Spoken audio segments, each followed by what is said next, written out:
Well, good morning, active traders, and welcome to our first episode of Trading Month Ahead. It's great to see so many of you here today. I'm Ken Calhoun, your host, coming at you straight out of Colorado Springs in the US of A. We're going to get underway with today's broadcast right here, right now.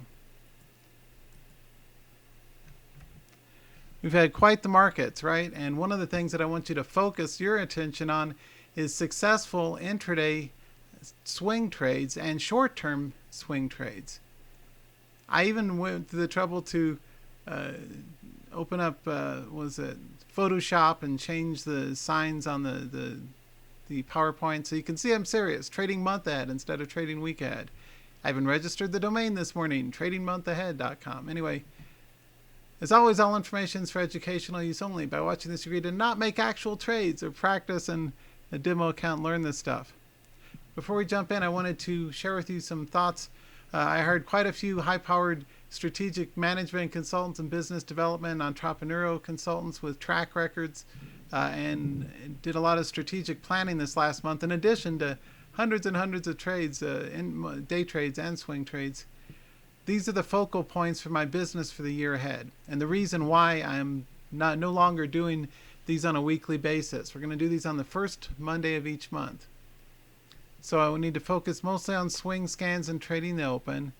We're going to be good news for all of you who are my members. We're expanding our features and member benefits next year. For example, I have officially permanently extended the live trading room to also include Fridays. And we're starting earlier at 9 o'clock instead of 9:15 and running to 10:15 or later. So I'll be there for you guys the 4 best days of the week. I want to build more interactive community, have a podcast, success stories, a lot more with real money P&L examples. From an authenticity standpoint, you've seen my tax return proof, you've seen hundreds and hundreds of screen caps from years past, and this past month as well, more of that with both lessons learned. I think you learned a lot more from your screw-ups, like I did on Thursday with LabD trying to catch a bottom in that puppy, than you do from your successes. So we're going to learn collectively, not just from mine, but from all of you as members, and we'll document that and share success stories and lessons learned. We're looking also at potentially doing things like membership levels, having loyalty program, individual coaching, and mastermind group. Those are kind of secondary objectives, but the main thing is these 3.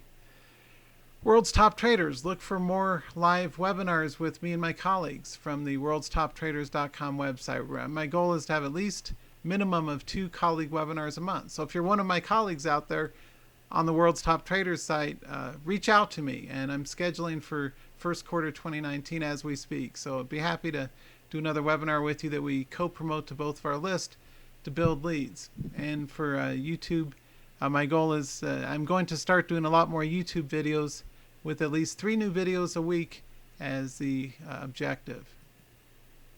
This is the last slide before we jump into the charts. I'm just trying to give you a quick heads up. I'm always very transparent and honest about my business and my directional move, and I used to be a consultant for a lot of top Fortune 500 companies, and I'd work with executive steering committees for strategic planning and implementation of intermediate goals out with management teams and a lot of that kind of stuff. This is what I did for my business. We want to add more focus on adding new value to our subscribers. And the main thing for next year I want to improve is our core services, both the live trading room as well as the weekly swing scans events. I'll be expanding coverage and doing more for my swing scans members and my live room members.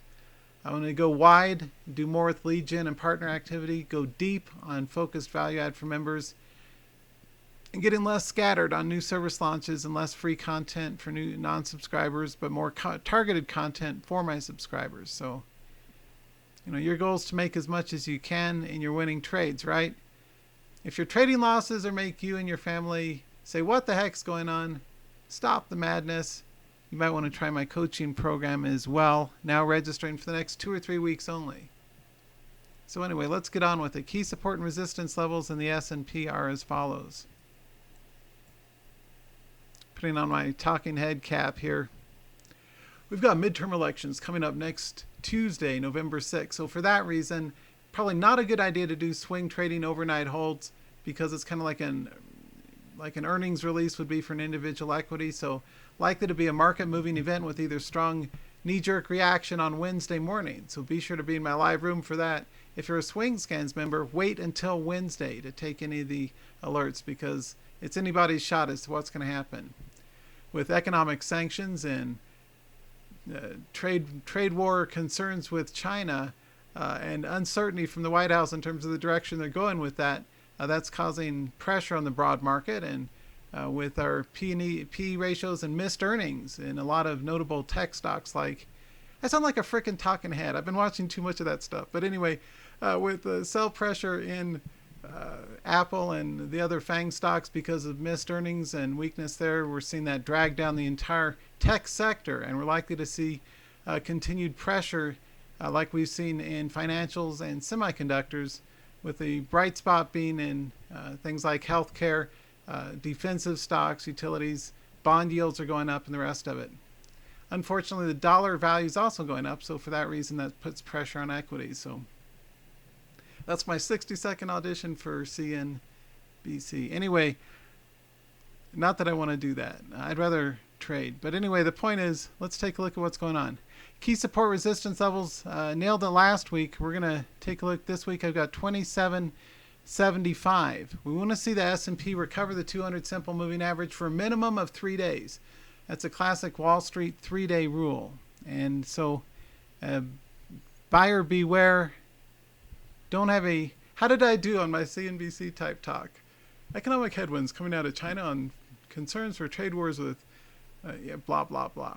That's kind of interesting to listen to, but it doesn't help me make my decisions on what the heck to trade on Monday morning. So I like to focus on a trader's perspective. But it's still great to keep all the backdrop, the background music in mind, but take action on outlier strong moving instruments. Bulls are only going to be in charge to the degree we can recover the 200 SMA. I'm still net bearish, and I frequently hold my inverse ETFs into the close. Worked out most of the month except for the couple of days last week. But anyway, we'll see where things head from here. So unless the S&P gets over, unless we break over the 200 simple moving average, 27.75 is my trigger point. For 3 consecutive days or more, we still have a net short bias or net bearish bias in the stock market. The S1 level is 26.85, right? So right under there. That would be a 3-day low. And if we lose 3 days support and it drops, maybe after the Tuesday election results or whatnot, we want to be careful with that. So what's moving? What are some of the charts that are moving lately? Seagate was not having a hard time with its hard drive recovery after a gap down. This is STX. Really nice, spectacular 3-day run from 39 up to 44.5. So got a nice move in STX. If you are swing trading, that might be one to keep an eye on with its volatility. It's got really good trading ranges for both intraday and swing trades, right? It was kind of wonky yesterday. I didn't take the pivot because it's kind of late. Coulda, shoulda, woulda, right? Pivoted back up. It did a gap up, did a face plant, went boom, and bounced off the 38-hole number. At my Trading the Open live trading room, I teach traders how to use whole number support resistance with charts like this using live real money trade examples that I do now. That's the first time in years I've done live real money trades, but now I'm doing it every day in my Fidelity account using the Active Trader Pro and the browser interface to make live trades every single day. So I put on trades for what the actual alerts are and follow up with you guys. And I'm very proud of the success rate of my alerts, so you might want to join me. TradingTheOpen.com, now including Fridays from now on. Other instruments. Potential bounce in cannabis growth, CGC, one of the pot stocks. I like the fact it bounced off the 32-hole number. The overhead was way up at 60, so it got cut in half. That's my when it gets cut in half, look for a bounce rule. Self-explanatory. Went from 60 down to 32-ish, so almost got cut in half. Little gap continuation here, so do keep an eye on CGC moving forward.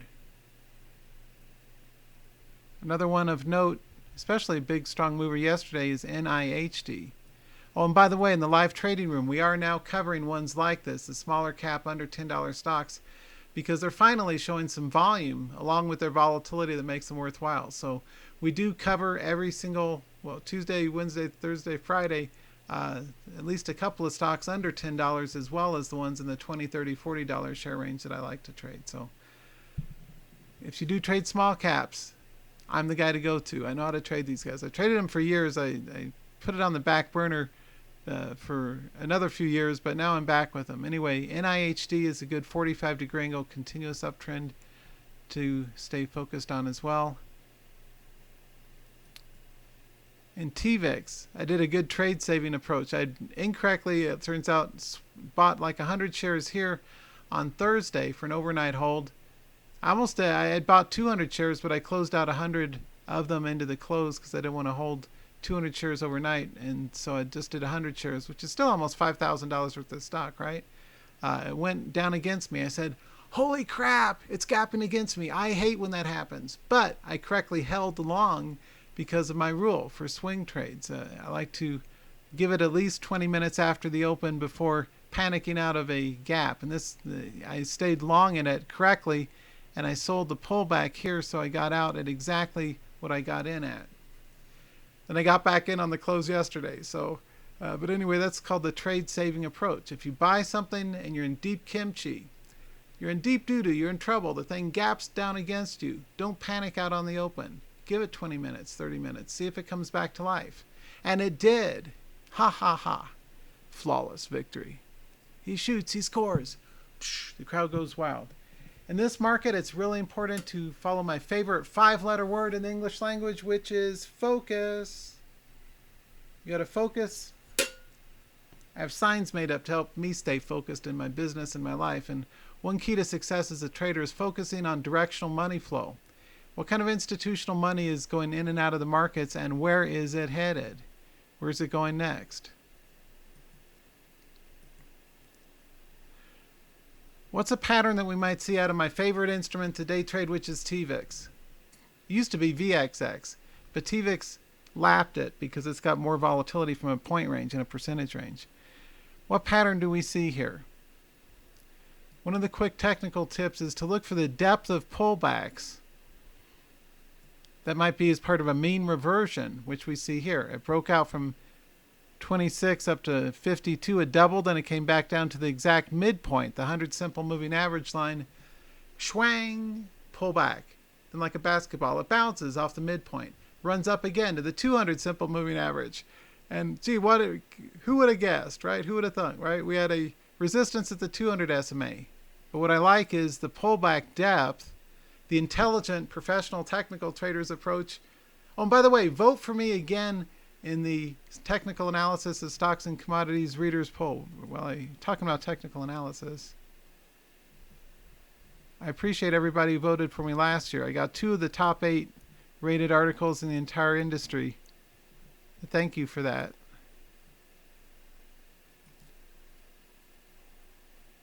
I have that slide somewhere in here in my small cap scans deck. I was voted 2 of the top 5. So half of the top 5 articles were mine last year. So boom, nailed it. Thanks very much to all of you, and thanks to my colleagues and friends at Stocks and Commodities. They are doing the Reader's Choice voting right now, so I would very much appreciate it if you would vote for my articles. Vote for me in the top educators category. Last year, I was voted 2 of the top 5 articles in the entire trading industry. And I'm the only person in the world who got 2, not 1, but 2 articles voted in the top 5. So I deeply appreciate the opportunity to add value to the world's traders.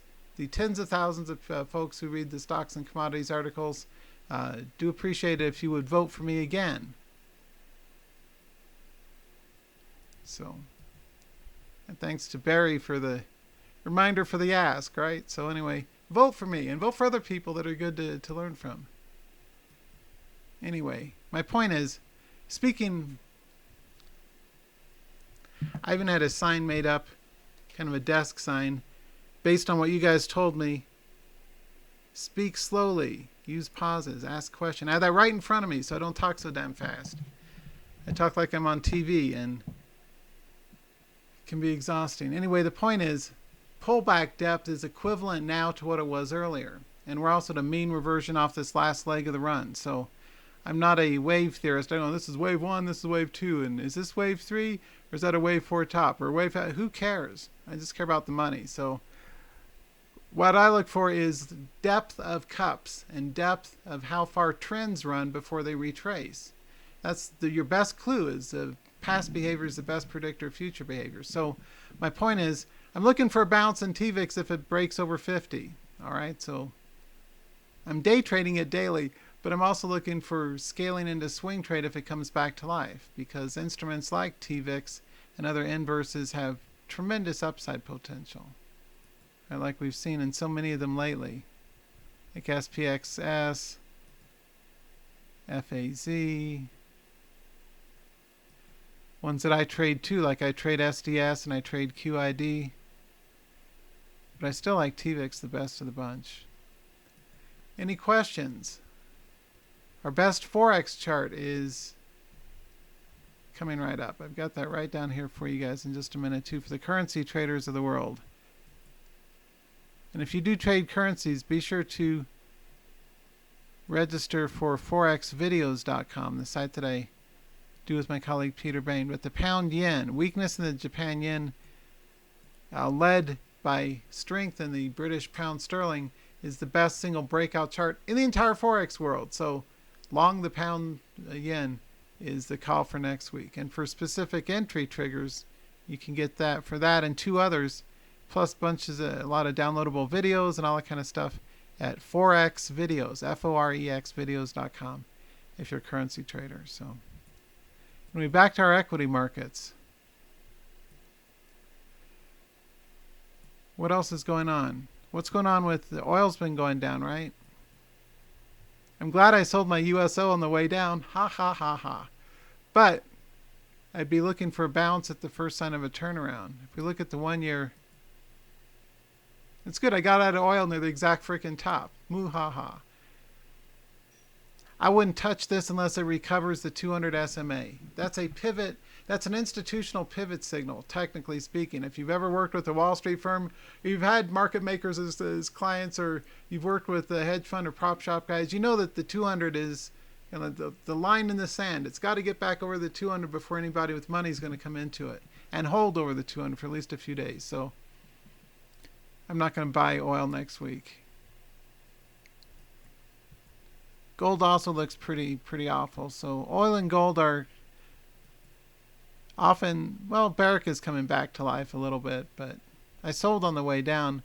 I'm not going to buy on the way back up. We have a bearish upper shadow there. Not quite a shooting star, but at least a bearish upper shadow to contend with. So somewhere north of 14.5 on ABX might be worth a shot, but again, not a trade recommendation, just what I'm looking for in my own trades. Personally, I think we are still in for quite a bit more selling pressure in the market. Let me ask one more time. How many of you think the market's going up? How many of you think the market's going down? This is the part where you type in up or down. It'll be interesting to see. A lot of questions. Wow, thanks. Sorry, I can't answer all the questions. I got hundreds of you guys. A lot of people saying they're going to miss the Saturdays. Yeah, you know, I apologize, but I need to focus my energy on the people who pay me, not on all the folks here for free. So it's just a matter of, I'm a one-man company. If I had more of me, you know, if I had a staff or something, I might well, you know, extend the Saturday week aheads and have one of my underlings do them or something like that, or, you know, the rest of it. But I have to do everything myself. So I'm really focusing my energy on my Swing Scans members and my Trading the Open members as my 2 main subscriber services. So it looks like we're about mixed, about half and half, up and down. I'd say about 5/8 down, 3/8 up. So slight bearish bias looking at all these things scrolling by. Oh, thanks, Trey. Yeah, and Paul saying focus first on family. We were saying up after the election. I think that's the most, I agree with you. I think that's the most likely occurrence. But the question is it going to be a knee-jerk reaction up for just a few days, and then week after next, you know, people come back and say, realize the economy might be in trouble with the dollar strong and China tariffs and weakness in tech earnings, and then sell it all back down again. So the key is going to be, does the S&P hold and maintain for at least 3 or 4 days above the 200 SMA? And if it does, then we can start looking for bottom fishing. But I'm not bottom fishing this market right now. I'm still a bear, because we've seen a lot of bullish traps out there, like this day, right? It runs up a little during the first hour of the market and then sells off for the rest of the day, right? So, and overall we're in a technical downtrend. We're still lower lows, lower highs, right? Technical definition of a downtrend. So that's a high, that's a high. Unless we make a higher high, I guess technically it'd be over the 100 SMA for real strong bounce, but we're still in a technical downtrend. So beware, be cautious. You can day trade the heck out like I do. I'll day trade in a heartbeat anything that's going long in a strong market. Like my favorite long instrument that I trade myself live in front of my members is TQQQ. When it goes up, it's a good strong up instrument. My favorite bearish instrument is TVIX, which is going to be an exact opposite chart. Second favorites are the LabD, which I lost a lot of money on trying to buy bounces. I took a lot of small stops, so it's kind of death for 1,000 cuts. It's not like I bought here and rode it down there, and I'm a good trader, but I still got stopped out. It moved up, yay, then it stopped me out. Then I try another bounce and I get stopped out. Buy another bounce, get stopped out. And I was too dang stubborn. How many of you are stubborn out there? I know we got to run. I got my swing scans coming up, but anyway, I lost quite a bit trying to buy bounces in LabD because it was down like 12 or 15% on the day, which is extended. For usually it'll drop as much as 4 or 5% and then recover, but no such luck on Thursday. So anyway, but it came back to life here, and I bought on the way back up, and I'm still long a little bit in this guy. But anyway, those are good instruments to, at least I'm actually trading my live real accounts for folks in the live room. But TVIX, that's the best instrument to day trade in the entire world. You have my word on it. I'm an expert. I'm the expert on intraday trading stocks. I've traded millions of dollars worth. Because look at the range. The number thing is volume and volatility. The trading range is 43 to 50. 7 freaking points. You think you could, even 100 shares, $700 potential, right? So, and I teach how to do intraday swing trades as well as scalping the open range breakout. So I've got to run. I've got swing scans. And again, thank you so much for being here. I do appreciate very much. All of you have been with me the last 6.5 years, especially on these week ahead.